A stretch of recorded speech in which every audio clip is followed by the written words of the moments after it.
Esse aqui com o nosso quarto episódio de Bakugan. E vamos nessa, né? Novamente. Deixa eu ver se posso colocar alguma carta. Nossa. E vem aqui que o atributo de cirurgia, e o primeiro dele é subterra, ele mudou para ventos. Quer subir de pintar. Eita, virou fantasma, não dou mais um dele. É, vai ficar numa mesa que tava aí, mas não tá. Bugs do jogo. Como eu posso errar? Como que eu errei? Meu morte?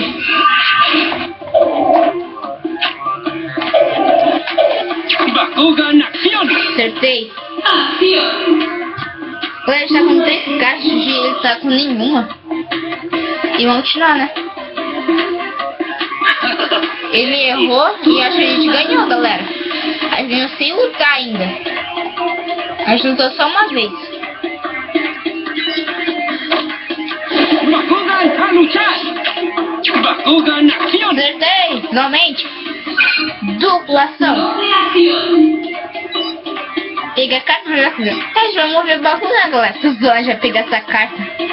Até bastante ele mover o Bakugan.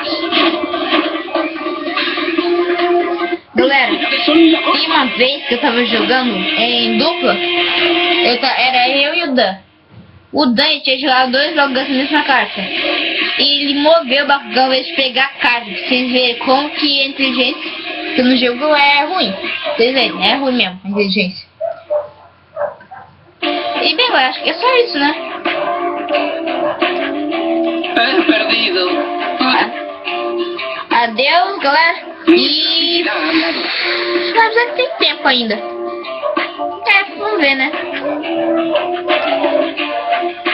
Bem, acho que vou acabar por aqui. Oye, Tchau, galera.